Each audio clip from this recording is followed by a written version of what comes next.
जी server Khan साहब। बिस्मिल्लाहिर्रहमानिर्रहीम। शुक्रिया जनाब स्पीकर। जनाब स्पीकर,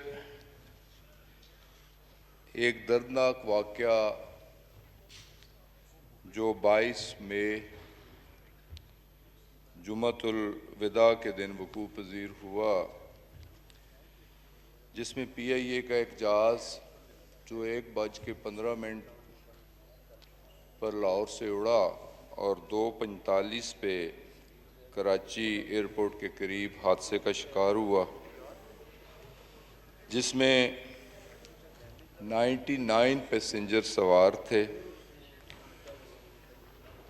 8 उनमें से केबिन क्रू और कॉकपिट क्रू के लोग भी थे। मासवाए 2 के जो कि खुशकिस्मत तरीन अशखास थे, जिनकी जानें अल्लाह ने महफूज रखी, वो सेहतियाब होकर अपने घरों को जा चुके हैं।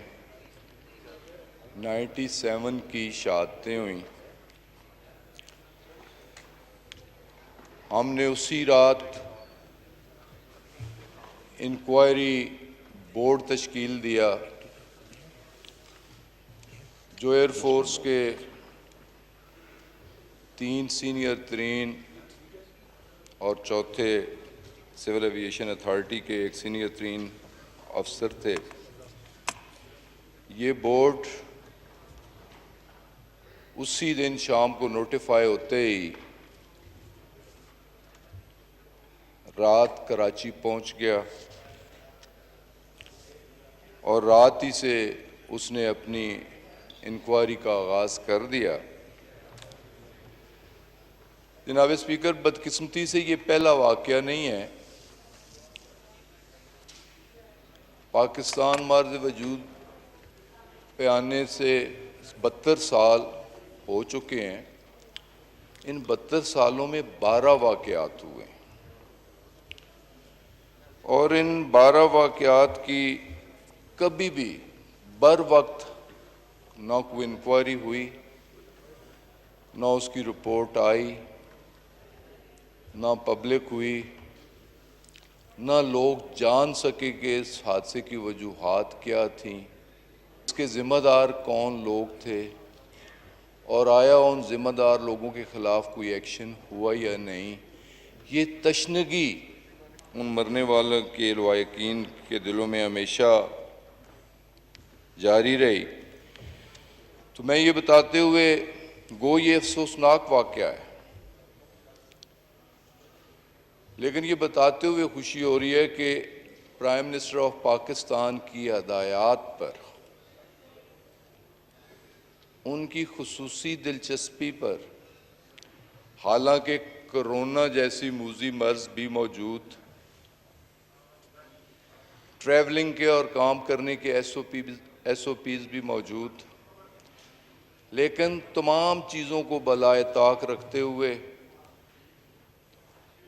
हमने रिलैक्सेशन दी और इंक्वायरी बोर्ड ने एहसास ज़िम्मेदारी करते हुए अपने फ़राइज़ मनसबी अदा किए।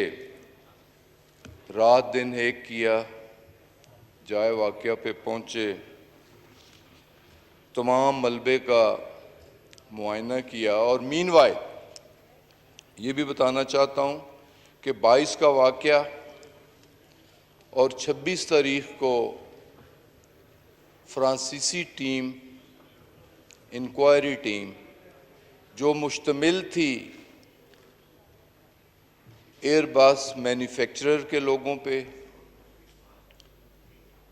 जिस कंपनी ने उस जहाज़ का इंजन बनाया उसकी नुमाइंदगी भी मौजूद थी, हुकूमत फ्रांस के लोग भी मौजूद थे और एक बैनुल अक़वामी एजेंसी का अमरीकन उहदेदार भी मौजूद था। 26 तारीख को वो भी मौके पे आए। मौके की तमाम इंक्वायरी उन्होंने की। 10 लोग उनके और 4 लोग हमारे थे, लेकिन उस पर भी एक पब्लिक कंसर्न सामने आया कि पायलट्स भी स्टेक होल्डर हैं।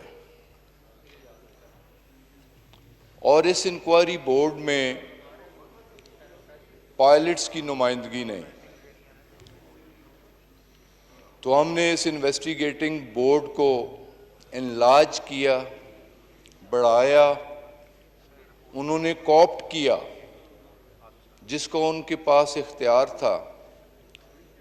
उसमें एयर ब्लू के 2 पायलट्स जो A320 जहाज उड़ाते थे, सीनियर तरीन पायलट थे,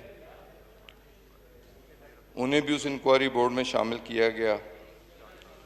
और सिर्फ यहाँ तक नहीं रुके हम, बल्कि हमने खुद इनिशिएटिव लिया, इंटरनेशनल पायलट एसोसिएशन को खत लिखा कि आप इसकी इंक्वायरी के लिए A320 का सीनियर तरीन पायलट दुनिया में से कहीं से भी और उसका टेक्नीशियन हमें भिजवाएं ताकि वो भी इस इंक्वायरी में शामिल हो सके और ये इंक्वायरी क्रेडिबल हो सके। और उसमें हमने मेंशन भी किया कि दुनिया में इस वक्त सबसे बड़ा A320 का फ्लीट टर्किश एयरलाइन के पास है। अगर टर्किश एयरलाइन को रिक्वेस्ट की जाए और उनका सीनियर तरीन पायलट और टेक्नीशियन हमें असिस्ट करे तो हम उससे भी वेलकम करेंगे, बल्कि हमें खुशी होगी। तो जनाब स्पीकर, ये मैं बताना चाहता हूँ इंतहाई जिम्मेदारी के साथ, बहैसियत एक मुसलमान और बहैसियत एक पाकिस्तानी, कि बिल्कुल फ्री, फेयर और ट्रांसपेरेंट इंक्वायरी हो रही है। ये उसकी अबूरी रिपोर्ट है। मुकम्मल रिपोर्ट,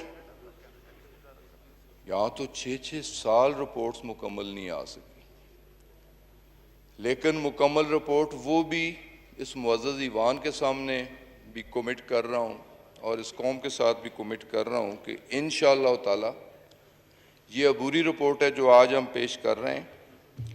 और मुकम्मल इंक्वायरी रिपोर्ट, तमाम तर कंपनसेशन,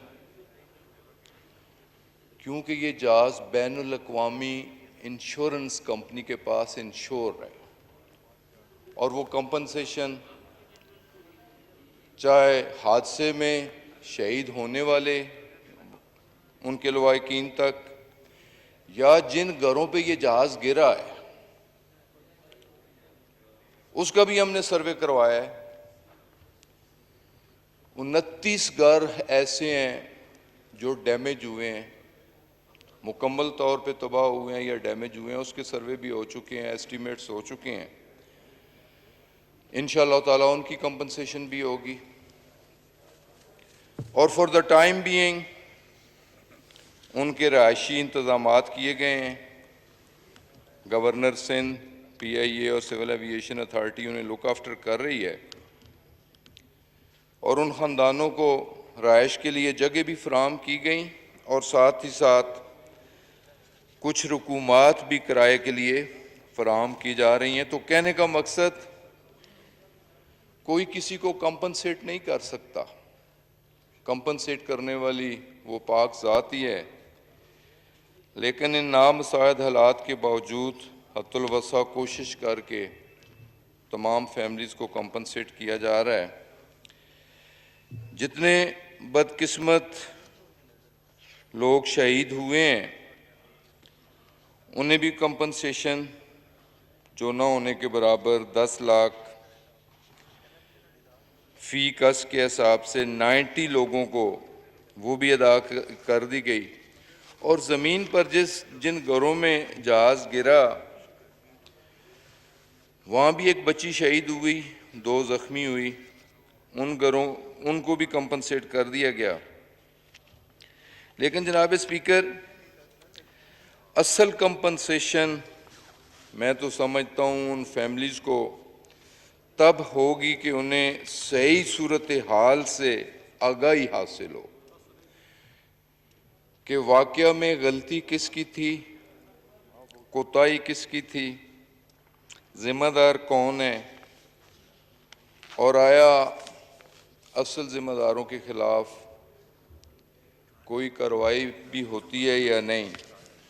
तो जैसे जनाब स्पीकर मैं बता रहा था कि सिर्फ ये पाकिस्तानी इन्वेस्टिगेटिंग बोर्ड नहीं था, इस इंक्वायरी में 10 लोग गैर मुल्की भी थे, एयरबस के लोग भी थे,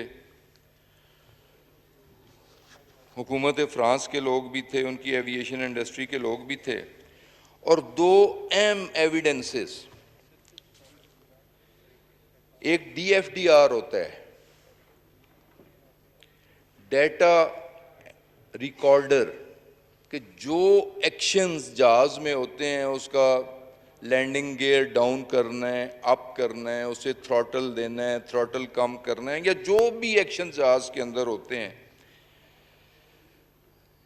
कि DFDR वो सारा डाटा रिकॉर्ड करता है, उसके टाइमिंग रिकॉर्ड करता है, एक्शंस रिकॉर्ड करता है। और दूसरा अहम इक्विपमेंट होता है voice recorder, cockpit voice recorder. जिस वक्त कॉकपिट क्रू कॉकपिट में बैठता है, जहाज को स्टार्ट करता है, उस वक्त से उनकी तमाम गुफ्तो शनीद, चाहे जो आपस में कर रहे हों, चाहे ATC से कर रहे हों, ग्राउंड स्टाफ से कर रहे हों, तमाम वॉइस रिकॉर्ड होती है। और आखिरी लम्हे तक सर, मैंने उस बदकिस्मत जहाज, उस बदकिस्मत वॉइस रिकॉर्डर और उन बदकिस्मत केबिन क्रू की आखिरी अल्फाज भी मैंने सुने। उनकी सारी गुफ्तो शनीद जो भी कॉकपिट में होती रही, ATC के साथ होती रही, क्योंकि उससे बड़ी डॉक्यूमेंट्री एविडेंस, रिलायबल एविडेंस इसके अलावा कोई नहीं हो सकती। और ये दोनों इक्विपमेंट हमारे इन्वेस्टिगेटिंग बोर्ड के सरबराह उसे 1 जून को लेके फ्रांस गए, पेरिस गए, 2 जून को उसे डीकोड किया गया, और उस वक्त भी बैनुल अक़वामी तहकीकाती अदारे के 10 लोगों की मौजूदगी में उन्हें डीकोड किया गया, उनका डेटा एग्जामिन किया गया, उनकी वॉइस रिकॉर्डिंग जो भी थी उसे भी सुना गया, उसे भी ब्लैक एंड वाइट में लाया गया। और यूं इंजन बनाने वाली कंपनी, उसका रैप भी वहाँ मौजूद था, यूरोपियन यूनियन के सेफ्टी के इदारों के तमाम लोगों की मौजूदगी में उन्हें डीकोड किया गया। डीकोड करने के बाद तमाम उसका डाटा रिकॉर्ड किया गया, और वो भी रिपोर्ट का हिस्सा होगा, और वो ऐसी डॉक्यूमेंट्री एविडेंस है कि वो रहती दुनिया तक रहेगी, और वो एग्जामिन भी हो सकती है। वो सारी चीज़ें भी मौजूद, और मैंने अपनी सेटिस्फेक्शन के लिए, मैंने और मेरे सेक्रेटरी ने वॉइस रिकॉर्डर की सारी सूरत हाल को जानने की कोशिश की, समझने की कोशिश की। तो बदकिस्मती से जो ये इब्तदाई रिपोर्ट है, जो उसके कुछ हक़ाइक़ मंजर आम पर आए हैं, हम आवाम के सामने पेश कर रहे हैं। इस इब्तदाई रिपोर्ट के मुताबिक बदकिस्मत त्यारा फ़ज़ाई परवाज़ के लिए 100% फिट था जी, उसमें कोई किसी किस्म का टेक्निकल फॉल्ट नहीं था। कोरोना की वजह से फ़्लाइट सस्पेंड थी, 7 मई तक ये जहाज़ रुका रहा। 7 मई को इसने पहली फ़्लाइट ली, और 22 मई को ये हादसे का शिकार हुआ। इसके दौरान इसने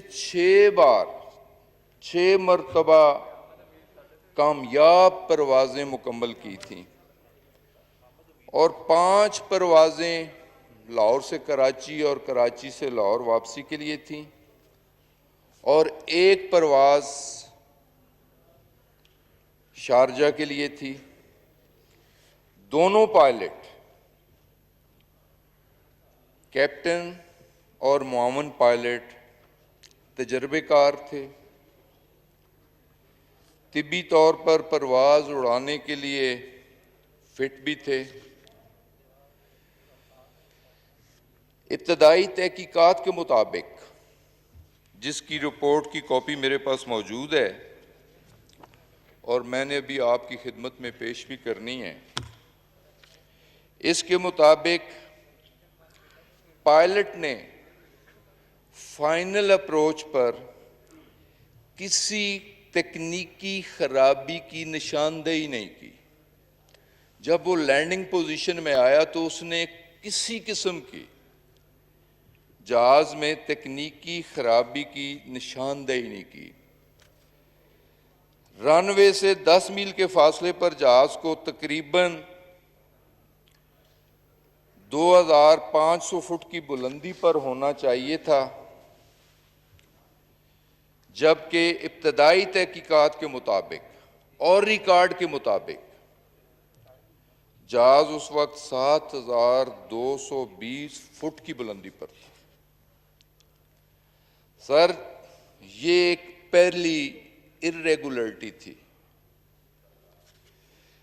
कंट्रोलर ने 3 दफा, ये वॉइस रिकॉर्डर में, ये वॉइस रिकॉर्डेड है, कंट्रोलर ने 3 दफा पायलट की तवज्जो इस जानब मबजूल करवाई कि उसकी ऊंचाई अभी भी ज्यादा है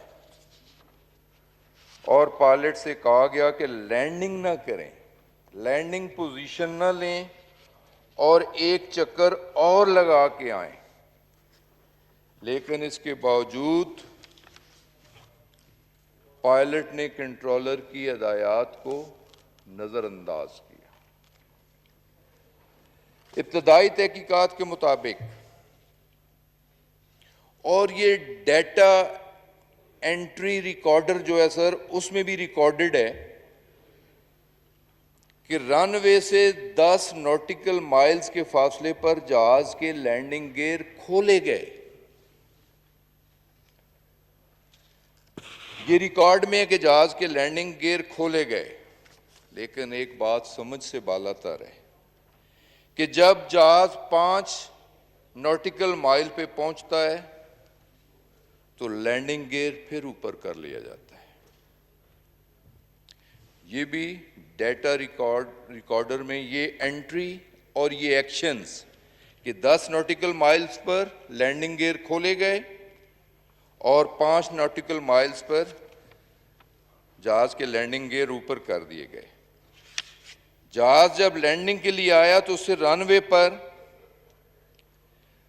एक फ्लेक्सिबल उसे पोजीशन दी जाती है। 1500 से 3000 फुट पर वो टच डाउन कर सकता है।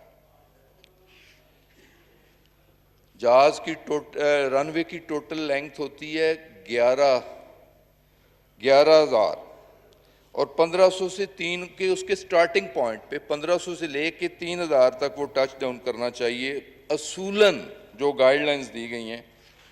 लेकिन जहाज लैंडिंग गियर के बगैर, ये सारी चीज़ें सेल्फ एनालिसिस है लेकिन जो हकीकत पे मबनी है, ये तो मीडिया में पहले भी चीज़ें चल रही हैं कि विदाउट लैंडिंग गियर्स जहाज 4500 फुट पर लैंडिंग गियर के बगैर इंजन पर टच डाउन करता है। उसके इंजन 3 बार, वो वीडियो मेरे पास मौजूद हैं, 3 बार जहाज लगता है, फिर जंप लेता है, फिर लगता है, फिर जंप लेता है और तकरीबन जहाज 3000 से 4000 फुट तक रनवे पर रगड़े खाता रहा। इस रगड़े खाने के बावजूद, जिसमें इंजन काफी हद तक डैमेज हो गया, उसी दौरान पायलट ने दोबारा जहाज को उठा लिया। उसे कोई इंस्ट्रक्शंस ना उसने ली, 9 से दी गई। इसमें भी कोताही दोनों साइड से थी। एटीसी की भी कोताही है, कंट्रोल टावर की भी कोताही है कि उसने जहाज को जब इंजन्स पे टच डाउन करते हुए देखा, इंजन से आग निकलते हुए देखी, तो उसे भी इन्फॉर्म करना चाहिए था, लेकिन कंट्रोल टावर ने पायलट को भी इन्फॉर्म नहीं किया। यहां कोताही उसकी भी थी और पायलट ने जहाज दोबारा टेक ऑफ कर लिया। जहाज जब दोबारा टेक ऑफ किया तो दोनों इंजन डैमेज हो चुके थे। फिर पायलट ने लैंडिंग के लिए दोबारा अप्रोच की इजाजत चाही, लेकिन बदकिस्मती से जो अप्रोच उसे दी गई, जो हाइट उसे बताई गई, ना वो अप्रोच तक पहुंच सका, ना उस हाइट तक पहुंच सका और सिविल आबादी पर बदकिस्मती से वो जहाज गिर गया। और जिन लोगों की भी हलाकतें हुई, जहाज गिरने के बाद हुई, जहाज में आग लगने के बायस हुई। जो 2 सर्वाइवर हैं उनसे मेरी मुलाकात भी हुई, खुशकिस्मत तरीन है। एक की बात मैं ज़रूर कोट करनी चाहूँगा और जो हकीकत पे मबनी है कि जब उसकी कुर्सी मकान किसी की छत पे गिरी, उसकी पूरी सीट इंक्लूडिंग सीट बेल्ट बांधी हुई, पहले मकान की 3rd स्टोरी पे गिरा, बाल की तरह उछला, 2nd स्टोरी पे आया, बाल की तरह उछला, 1st स्टोरी पे आया, इतने जोर से उसकी, लेकिन वो स्ट्रेट सीट ही पे बैठा रहा, सीट बेल्ट के साथ बैठा रहा। तो जब 1st स्टोरी पे आया तो उस वक्त उसे रेस्क्यू किया गया। मामूली जख्मी था, तो उसने जो पहली बात की, जिन लोगों ने उसे रेस्क्यू किया, अल्लाह का शुक्र अदा किया और कहा मेरी बात मेरी माँ से कराई जाए। फर्स्ट कॉल उसने माँ को की और माँ को सारा वाकया बताया और कहा माँ मैं तुम्हारी दुआओं की वजह से अल्लाह ने मुझे ज़िंदगी दी। माँ की दुआओं में इतनी ताकत, और उस बंदे ने रियलाइज़ भी किया। तो सर, इब्तदाई तहकीकाती रिपोर्ट के मुताबिक पायलट और कंट्रोलर एटीसी दोनों ने मरवजा तरीकाकार को इख्तियार नहीं किया। एक तरफ पायलट ने कंट्रोलर की हिदायत को नज़रअंदाज किया और दूसरी तरफ कंट्रोलर ने भी जहाज़ के इंजन रगड़ा खाने के बाद नुकसान के बारे में आगाह नहीं किया। तो जनाब स्पीकर, ये सब कुछ बताते हुए दुख भी हो रहा है और मैंने खुद वॉइस रिकॉर्डर से सारी उनकी कन्वर्सेशन सुनी और ख़ासकर आखिरी आधे घंटे की सुनी। और बदकिस्मती से थ्रू आउट कॉकपिट पे जाने से पहले या जाने के बाद और आखिरी अल्फाज 3 बार पायलट के मुंह से या अल्लाह या अल्लाह, 3 दफ़ा अल्लाह का नाम लिया गया। लेकिन थ्रू आउट जो डिस्कशन थी वो कोरोना के बारे में थी।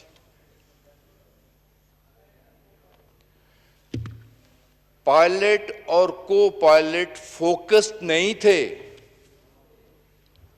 उनके ज़हन पे कोरोना सवार था, उनकी फैमिली मुतासिर थी और वो कोरोना ही की डिस्कशन कर रहे थे। लैंडिंग में आया, लैंडिंग पोजीशन पे आया तो कंट्रोल टावर ने उसे मना किया कि आप ज़्यादा हाइट पे हैं, आप नीचे आएं। तो बड़ी जल्दी में उसने उसकी कॉल सुनी और उसने कहा यार मैं मैनेज कर लूंगा, और फिर कोरोना से बात शुरू कर दी। एक ओवर कॉन्फिडेंस था। बदकिस्मती से और वो फोकस नहीं था, उसकी कंसंट्रेशन नहीं थी। और ये बात बताते हुए भी दुख हो रहा है कि जहाज मुकम्मल तौर पे ठीक था और ऑटो लैंडिंग पे लगा हुआ था। ऑटो लैंडिंग से भी पायलट ने डिसएंगेज किया, ऑटो से निकाला, मैनुअल पे लाया, 30 डिग्री पे आना था, 60 डिग्री पे डाइव लगाई और बदकिस्मती से ये वाकया पेश आया। मैं तो पायलट के घर भी गया, उसके वालिद, उसके भाई मेरे अच्छे जानने वाले। पायलट की फिटनेस पे, उसकी कारकर्दगी पे, जितनी उसने फ़्लाइट्स की, इंतहाई तजर्बेकार पायलट था। उस फैमिली के साथ एक ताल्लुकात भी थे, अफसोस का इज़हार भी किया। लेकिन ज़्यादा अफसोस इस बात का कि पायलट और को पायलट की ओवर कॉन्फिडेंस और फोकस न होने से हमें इतने बड़े साने से गुजरना पड़ा। तो जनाब स्पीकर, ये इस वाक़या की इंटरम रिपोर्ट है कि ज़िम्मेदारी क्रू केबिन की भी और एटीसी की भी बनती है। जो दुनिया से चले गए हैं, अल्लाह ताला उनकी मग़फ़िरत फरमाए, लेकिन जो हयात हैं और ज़िम्मेदार हैं वो हिसाब किताब से बच नहीं पाएंगे। उनके ख़िलाफ़ भी कानून के मुताबिक एक्शन होगा, लेकिन मुकम्मल रिपोर्ट इंशाअल्लाह ताला 1 साल के अंदर, इसी साल मुकम्मल रिपोर्ट भी दे दी जाएगी। लेकिन मैंने जैसे कहा था कि मैं इसके अलावा जो नियर पास्ट में 4 एक्सीडेंट्स हुए, एक 2010 में इस्लामाबाद ही के अंदर मेरी नज़रों के सामने एयर ब्लू का जहाज़ बरगला की पहाड़ियों से टकराया। दूसरा वाक़या 2012 में इस्लामाबाद ही के गिरदोनवा में बोजा एयरलाइन की एक फ़्लाइट, ये वाक़या 20 अप्रैल 2012 का था। तीसरा बदकिस्मत वाक़या ATR की एक फ़्लाइट PK 605 जो चित्राल से आ रही थी, हवेलियाँ के करीब हादसे का शिकार हुई। और चौथा वाक़या जो गिलगित में भी इस तरह की एक क्रैश लैंडिंग हुई और हाइट से हुई, और ऑलमोस्ट वही गलती जो कराची के वाक़या में हुई पायलट से, वही गलती गिलगित के वाक़या से भी हुई। लेकिन क्रैश लैंडिंग तो हुई, लेकिन गिलगित वाक़या में तमाम पैसेंजर महफूज रहे, जहाज़ तबाह हो गया। वो इंक्वायरी भी अंडर प्रोसेस है। इंशाअल्लाह ताला मुकम्मल इंक्वायरी इसी साल में वो भी पेश कर दी जाएगी। लेकिन इसमें भी कोताही या ज़िम्मेदारी पायलट की थी जिसने क्रैश लैंडिंग की। लेकिन जो वाक़या चित्राल फ़्लाइट का है वो खालिस्तन तकनीती नोइयत का है, उसमें पायलट की गलती नहीं थी, उसमें जहाज़ के इंजन्स में कोई तकनीकी ख़राबी थी और वो इतनी कॉम्प्लिकेटेड है कि अभी तक इस जहाज़ के इंजन TSB कंपनी है, को कनाडा की, उसने बनाए, अभी तक वो भी किसी नतीजे पे नहीं पहुंच सके उस कॉम्प्लिकेशन की वजह से। लेकिन ये भी हमारी कमिटमेंट है कि इंशाअल्लाह अगस्त तक इंक्वायरी इसकी मुकम्मल हो चुकी है। अब उसी जो बैनुल अक़वामी अदारे हैं उनसे वेटिंग के लिए भिजवाई गई है, उसे भी इंशाअल्लाह पेश कर दिया जाएगा। लेकिन 2 वाक़या, एयर ब्लू का वाक़या, उसका कंक्लूजन मैं आपके सामने रखना चाह रहा हूँ, और बोजा एयर का वाक़या, दोनों का कंक्लूजन और बड़ी क्लैरिटी के साथ। Air blue crash occurred because of air crew error of judgment, lack of professional skills, violations of procedures and various breaches of flying discipline. ये सर एयर ब्लू के वाक़े में एक कंक्लूजन है और उसकी सेफ्टी रिकमेंडेशंस इसके अलावा हैं। और इसी तरह बोजा एयर के बारे में जो कंक्लूजन है, कॉज ऑफ एक्सीडेंट, बोजा air crash occurred because the aircraft encountered bad weather condition and the air crew took incorrect decisions and violated the procedures. The air crew did not have adequate experience of management of automated flight deck.